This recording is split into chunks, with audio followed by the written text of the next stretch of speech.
नमस्कार, news India देख रहे हैं आप। मैं हूं कुंदन जब्यार। इस वक्त की बड़ी खबर से बुलेटिन की शुरुआत करते हैं। बड़ी खबर है गृह मंत्रियों की बैठक से जुड़ी हुई। दरअसल तमाम राज्यों के गृह मंत्रियों के चिंतन शिविर का आज आखिरी दिन है। पीएम मोदी राज्यों के गृह मंत्रियों को आज संबोधित करेंगे। वीडियो कॉन्फ्रेंसिंग के जरिए होगा पीएम का संबोधन। इस वक्त की बड़ी खबर आपको बता रहे हैं। इंटरनल सिक्योरिटी समेत कई मुद्दों पर गृह मंत्रियों की बैठक चल रही है और इन्हीं मसलों पर देश के प्रधानमंत्री तमाम राज्यों के गृह मंत्रियों, डीजीपी और गृह सचिवों को संबोधित करेंगे।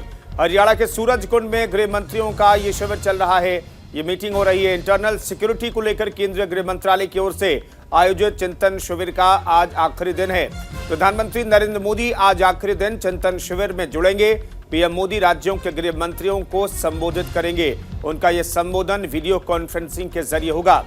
हरियाणा के सूरजकुंड में हो रहे इस चिंतन शिविर में पीएम मोदी सभी राज्यों के गृह मंत्रियों से पुलिस बल के आधुनिकीकरण, साइबर अपराध प्रबंधन, आपराधिक न्याय प्रणाली में आईटी के बढ़ते इस्तेमाल, भूमि सीमा प्रबंधन, तटीय सुरक्षा, महिला सुरक्षा, मादक पदार्थों की तस्करी जैसे मुद्दों पर विचार विमर्श करेंगे। चिंतन शिविर में सभी राज्यों के गृह सचिव, डीजीपी, सीएपीएफ और सीपीओ के महानिदेशक भी शामिल होंगे। बता दें कि चिंतन शिविर के पहले दिन केंद्रीय गृह मंत्री अमित शाह ने सभी राज्यों के गृह मंत्रियों से बातचीत की थी। बैठक में सभी राज्यों ने अपनी चुनौतियों के अलावा समस्याओं और अपराध से लड़ने के तरीकों पर अपनी अपनी राय रखी है।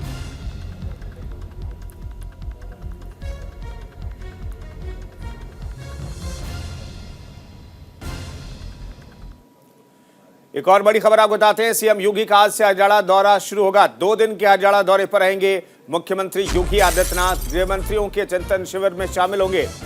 इस वक्त की बड़ी खबर आपको बता रहे हैं। बतौर गृह मंत्री चिंतन शिविर में शिरकत करेंगे। यूपी के बदली कानून व्यवस्था की तस्वीर वो रख सकते हैं, वहां पर अपनी प्रस्तुतिकरण देंगे, प्रेजेंटेशन देंगे। करीब आधे घंटे तक होगा योगी का प्रेजेंटेशन। उत्तर प्रदेश के मुख्यमंत्री योगी आदित्यनाथ आज से 2 दिन के हरियाणा दौरे पर रहने वाले हैं। अपने इस दौरे के पहले दिन वो हरियाणा के सूरजकुंड में केंद्रीय गृह मंत्रालय की ओर से हो रहे चिंतन शिविर में शामिल होंगे, जिसका आज आखिरी दिन है। इंटरनल सिक्योरिटी पर आयोजित हो रहे इस 2 दिवसीय चिंतन शिविर में योगी आदित्यनाथ बतौर उत्तर प्रदेश के गृह मंत्री हिस्सा लेंगे और प्रदेश की बदली कानून व्यवस्था पर पूरी जानकारी शेयर करेंगे। सीएम योगी यूपी में बीते 5.5 सालों में से कानून व्यवस्था के मोर्चे पर कामयाब रहे हैं। इच्छा शक्ति की कहानी दूसरे राज्यों के गृह मंत्रियों के सामने वो रखेंगे।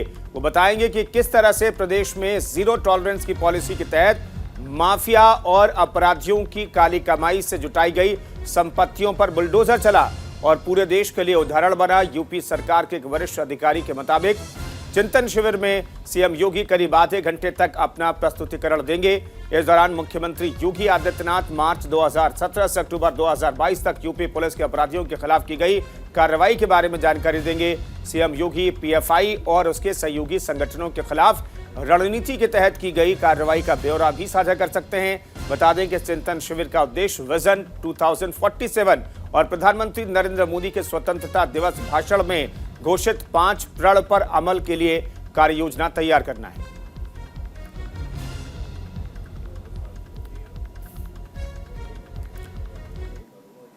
और बात गुजरात की सियासत की। दरअसल दिल्ली के मुख्यमंत्री अरविंद केजरीवाल और पंजाब के मुख्यमंत्री भगवंत मान का गुजरात दौरा होगा। 3 दिवसीय गुजरात दौरे पर केजरीवाल और मान जाने वाले हैं। इस वक्त की बड़ी खबर आपको बता रहे हैं। केजरीवाल और भगवंत मान के गुजरात में 6 जनसभाएं होंगी। 3 दिनों के दौरान 6 जनसभाएं करेंगे ये दोनों नेता। आपके चुनाव प्रचार को गति देंगे केजरीवाल और मान। पार्टी नेताओं के साथ अहम बैठक भी होगी। दोनों नेताओं की अहम बैठक होगी। आम आदमी पार्टी के राष्ट्रीय संयोजक बैठक करेंगे, रणनीति तय करेंगे। गुजरात विधानसभा चुनाव के ऐलान को लेकर अटकलों का दौर भी जारी है, लेकिन तमाम राजनीतिक दल पूरी तरह से इलेक्शन मोड में दिखाई दे रहे हैं। इस बीच आम आदमी पार्टी के संयोजक अरविंद केजरीवाल आज से फिर गुजरात दौरे पर जा रहे हैं। उनका यह दौरा 3 दिन का होगा और पंजाब के मुख्यमंत्री भगवंत मान भी इस दौरे पर उनके साथ रहेंगे। पार्टी के चुनाव प्रचार को गति देने के लिए अरविंद केजरीवाल और भगवंत मान गुजरात में 6 अलग अलग जगहों का दौरा करेंगे और चुनावी जनसभाएं करेंगे। वहीं केजरीवाल पार्टी नेताओं के साथ अहम बैठकें भी करेंगे। गुजरात चुनाव की तारीखों की घोषणा 1 नवंबर या फिर 2 नवंबर को होने की उम्मीद जताई जा रही है। 2017 के चुनाव में मुकाबला बीजेपी और कांग्रेस के बीच था, मगर इस बार आम आदमी पार्टी के आने से मुकाबला त्रिकोणीय और रोचक होने की उम्मीद है। पंजाब में बड़ी जीत के बाद आम आदमी पार्टी को भी गुजरात में काफी उम्मीदें हैं। यही वजह है कि आम आदमी पार्टी ने गुजरात चुनाव में पूरी जान फूंक दी है।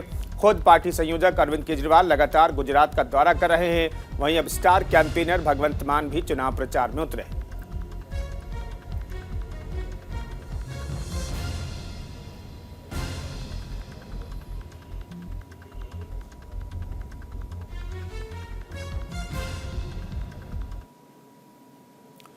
डिप्टी सीएम सिसोदिया और एलजी की आज मुलाकात हो सकती है। दिल्ली में योगा क्लास को लेकर के यह मुलाकात होगी। सिसोदिया ने ट्वीट करके एलजी से मिलने की जानकारी भी दी है।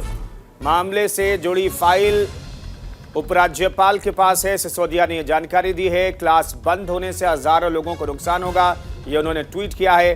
दिल्ली में राजनीतिक माहौल गरमाया हुआ है। सत्ताधारी आम आदमी पार्टी और बीजेपी के वाद विवाद का सिलसिला नॉनस्टॉप जारी है। हर दिन दोनों पार्टियों में नए नए मुद्दों को लेकर के बहस तेज होती रहती है और अब आज योगा क्लास को लेकर के मनीष सिसोदिया मुलाकात करेंगे एलजी से।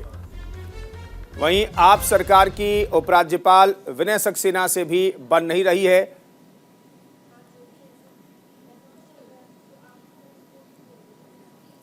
फिलहाल मनीष सिसोदिया के ट्वीट हम आपको दिखा रहे हैं। ताजा मामले की अगर हम बात करें तो ताजा मामला दिल्ली में योगा क्लास से जुड़ा हुआ है, जिसे लेकर दिल्ली के उप मुख्यमंत्री मनीष सिसोदिया ने उपराज्यपाल से मिलने की बात कही है। सिसोदिया ने ट्वीट कर जानकारी दी है कि दिल्ली में योगा क्लास के मुद्दे को लेकर आज वो उपराज्यपाल विनय सक्सेना से मिलेंगे।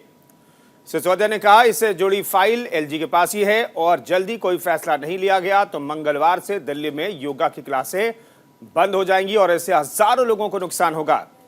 इससे पहले सिसोदिया ने आरोप लगाया था कि बीजेपी अधिकारियों पर दबाव डालकर आम आदमी पार्टी सरकार के दिल्ली की योगशाला कार्यक्रम को बंद करने की साजिश रच रही है। सिसोदिया ने कहा था कि मुख्यमंत्री अरविंद केजरीवाल ने इस पहल को जारी रखने की अनुमति दे दी है और संबंधित फाइल मंजूरी के लिए उपराज्यपाल विनय कुमार सक्सेना को भेजी है। सूत्रों के मुताबिक सिसोदिया ने प्रशिक्षण और तकनीकी शिक्षा निदेशालय के सचिव से दिल्ली की योगशाला कार्यक्रम को कथित तौर पर बंद करने की कोशिश को लेकर स्पष्टीकरण मांगा है। 28 अक्टूबर को मनीष सिसोदिया और एलजी की मुलाकात होगी, यानी कि आज उम्मीद की जा रही है कि ये मुलाकात होगी।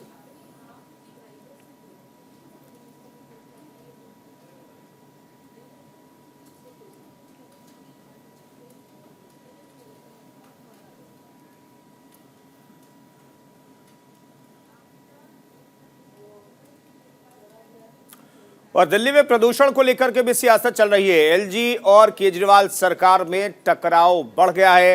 रेड लाइट ऑन गाड़ी ऑफ अभियान को भी फिलहाल स्थगित किया गया है। यह अभियान शुरू नहीं होगा। पर्यावरण मंत्री ने इस पर बयान दिया है। गोपाल राय ने एलजी पर उंगली उठाई है। एलजी ने रेड लाइट ऑन गाड़ी ऑफ अभियान की फाइल रोक रखी है, यह आरोप लगा रहे हैं गोपाल राय। एलजी से मंजूरी न मिलने की वजह से अभियान स्थगित किया गया है। दिल्ली में बढ़ते प्रदूषण को लेकर दिल्ली की केजरीवाल सरकार और उपराज्यपाल विनय कुमार सक्सेना के बीच टकराव बढ़ता जा रहा है। दिल्ली में गाड़ियों से होने वाले प्रदूषण पर काबू पाने के लिए दिल्ली सरकार ने आज से रेड लाइट ऑन गाड़ी ऑफ अभियान की शुरुआत करने का फैसला लिया है, लेकिन अब इस अभियान को स्थगित कर दिया गया है। दिल्ली के पर्यावरण मंत्री गोपाल राय के मुताबिक उपराज्यपाल से अभियान को मंजूरी न मिलने की वजह से इसे स्थगित करना पड़ा है। गोपाल राय ने गुरुवार को प्रेस कॉन्फ्रेंस के दौरान आरोप लगाया कि दिल्ली सरकार के रेड लाइट ऑन गाड़ी ऑफ अभियान की फाइल उपराज्यपाल विनय सक्सेना दबाए बैठे हैं। राजधानी दिल्ली में प्रदूषण पर काबू पाने के लिए शुक्रवार से ही कैंपेन शुरू होना था, लेकिन उपराज्यपाल से कोई मंजूरी नहीं मिली, जिसके चलते अब इस अभियान को स्थगित करना पड़ रहा है। पर्यावरण मंत्री गोपाल राय ने बताया कि 21 अक्टूबर के दिन रेड लाइट ऑन गाड़ी ऑफ की फाइल उपराज्यपाल के पास भेजी गई थी, लेकिन अभी तक उन्होंने मंजूरी नहीं दी है। एलजी के पास दूसरे कामों के लिए समय है, पर इस काम के लिए नहीं। हम रोजाना चिट्ठी लिखते हैं, मगर अभी तक फाइल न आने के कारण इस मुहिम को स्थगित करना पड़ा है। गोपाल राय ने यह भी दावा किया कि दिल्ली पॉल्यूशन कंट्रोल बोर्ड में खाली पड़े पदों को भी उपराज्यपाल सक्सेना नहीं भर रहे हैं। पर्यावरण मंत्री गोपाल राय ने बताया कि दिल्ली में प्रदूषण को कम करने के लिए 15 पॉइंट एक्शन प्लान शुरू किया गया है। एंटी डस्ट कैंपेन चलाया जा रहा है, साथ ही निरीक्षण चल रहा है, लेकिन एलजी की ओर से सहयोग नहीं मिल रहा।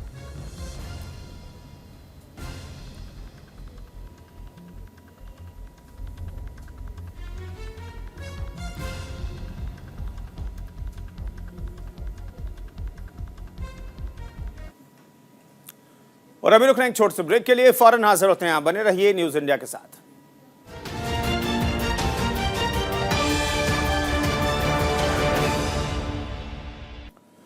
रक्षा मंत्री राजनाथ सिंह का आज लद्दाख दौरा होगा। इस वक्त की बड़ी खबर आपको बता रहे हैं। एलएसी की मौजूदा स्थिति की समीक्षा करेंगे देश के गृह रक्षा मंत्री राजनाथ सिंह। गलवान घाटी भी जाएंगे राजनाथ सिंह। इस वक्त की बड़ी खबर आपको बता रहे हैं। श्योक पुल से 75 परियोजनाओं का लोकार्पण भी करेंगे राजनाथ सिंह।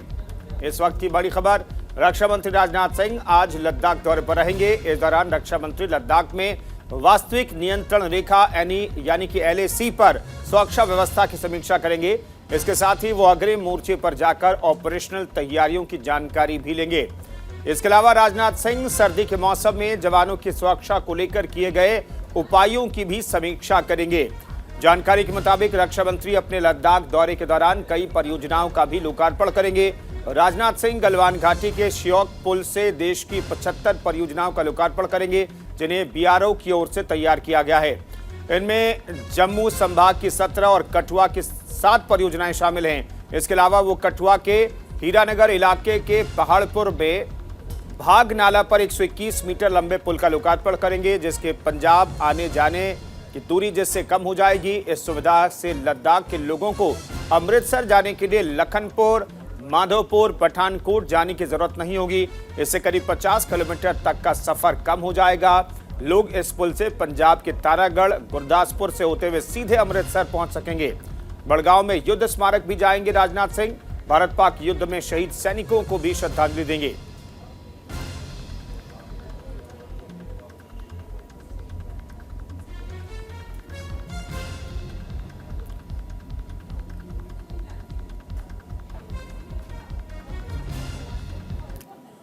और पुतिन ने की है प्रधानमंत्री नरेंद्र मोदी की तारीफ। इस वक्त की बड़ी खबर आपको बता रहे हैं। देश के प्रधानमंत्री की तारीफ रूस के राष्ट्रपति व्लादिमीर पुतिन कर रहे हैं। स्वतंत्र विदेश नीति पर काम करने में सक्षम है मोदी, ये व्लादिमीर पुतिन ने कहा है। मोदी के नेतृत्व में वैश्विक मामलों में बढ़ी है भारत की भूमिका।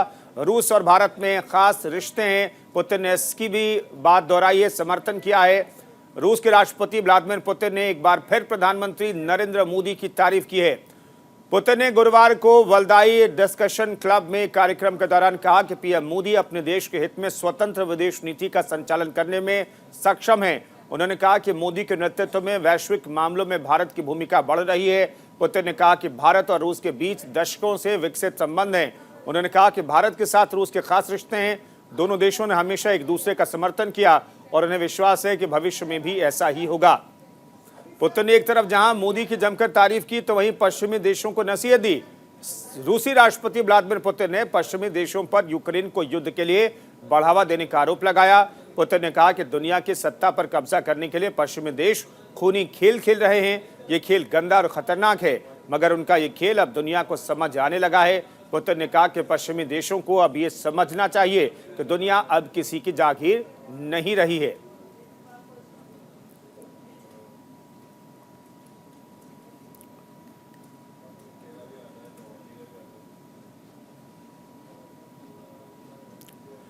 और आज से छठ पर्व की शुरुआत होने जा रही है। नहाय खाए के साथ शुरू हो जाएगा ये छठ का महापर्व।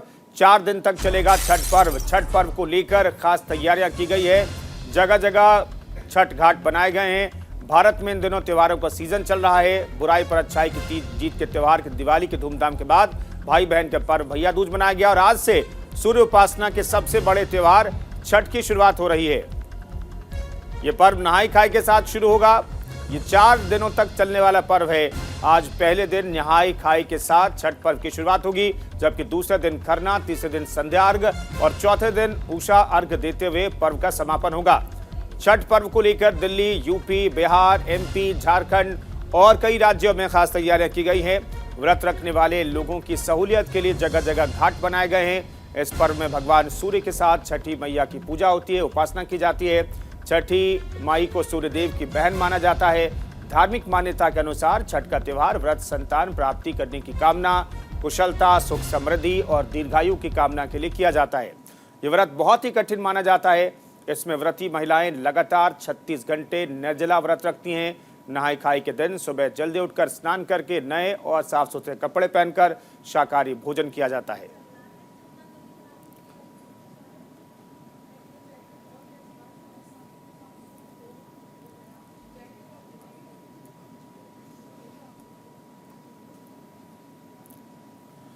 और एक बड़ी खबर आपको बताते हैं आजम खां से जुड़ी हुई। दरअसल आजम खां को 3 साल की सजा सुनाई गई है। भड़काऊ भाषण देने के मामले में 6,000 रुपए का जुर्माना लगाया गया है। रामपुर की एमपी एमएलए कोर्ट ने सजा सुनाई है। भड़काऊ भाषण मामले में कोर्ट ने सुनाया है फैसला। आजम खां की विधायकी पर भी खतरा मंडरा रहा है क्योंकि 3 साल की सजा मुकर्रर की गई है। फिलहाल जमानत पर बाहर आ गए हैं आजम खां, उन्हें फौरन से जमानत भी मिल गई। समाजवादी पार्टी के विधायक आजम खां को रामपुर की एमपी एमएलए कोर्ट से बड़ा झटका लगा है। अदालत ने आजम खां को हेट स्पीच मामले में 3 साल की सजा सुनाई है। साथ ही आजम खां पर 6,000 रुपए का जुर्माना लगाया है। कोर्ट के इस फैसले से आजम खां की विधायकी भी खतरे में पड़ गई है। नियमानुसार किसी विधायक को 2 साल से ज्यादा की सजा होने पर उसे विधानसभा की सदस्यता छोड़नी पड़ेगी। इसलिए आजम खां की विधानसभा सदस्यता पर भी खतरा मंडरा रहा है। आजम खां को हालांकि कोर्ट के फैसले के खिलाफ अपील करने के लिए जमानत मिल गई है। कोर्ट के फैसले के बाद मीडिया से बात करते हुए आजम खां ने तंज कसते हुए कहा कि मैं इंसाफ का कायल हो गया हूं। आजम खां ने ये भी बताया कि वो जमानत पर हैं। बता दें कि आजम खां ने 2019 के लोकसभा चुनाव के दौरान रामपुर की मिलक विधानसभा में एक चुनावी भाषण के दौरान आपत्तिजनक और भड़काऊ टिप्पणियां की थी। चुनाव प्रचार के दौरान आजम खां के खिलाफ आचार संहिता के उल्लंघन और भड़काऊ भाषण देने का मामला मिलक कोतवाली में दर्ज हुआ था। बीजेपी नेता आकाश सक्सेना ने आजम खां के खिलाफ शिकायत दर्ज कराई थी। इसके बाद रामपुर की एमपी एमएलए कोर्ट में इस मामले की सुनवाई चली और अदालत ने 21 अक्टूबर को दोनों पक्षों की सुनवाई होने के बाद फैसला सुरक्षित रखा था। कल फैसला सुना दिया गया और अब 3 साल की सजा सुनाई गई है आजम खां।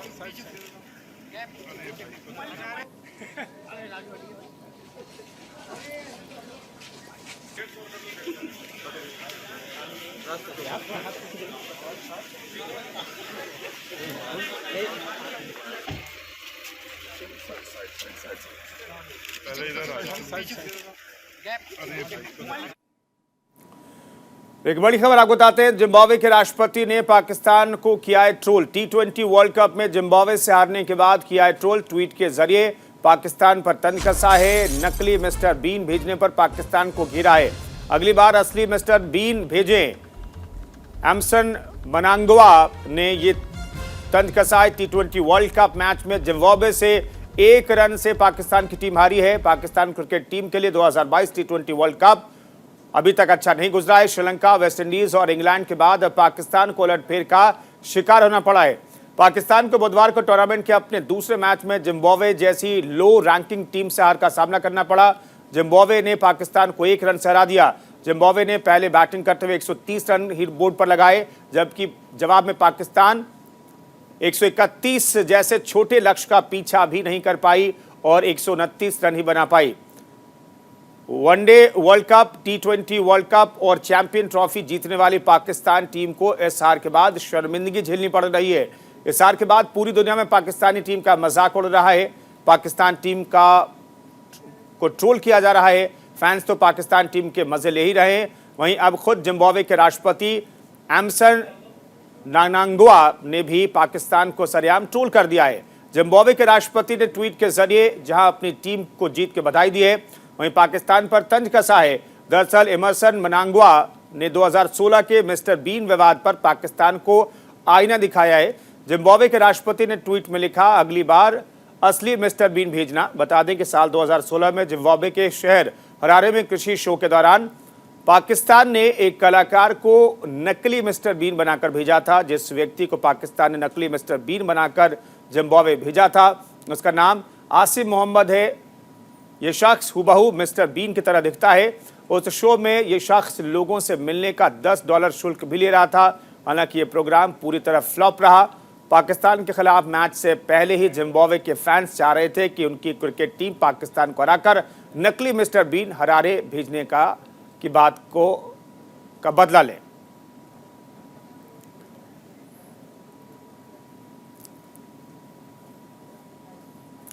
इस बुलेटिन में फिलहाल इतना ही। रुकेंगे एक छोटे से ब्रेक के लिए।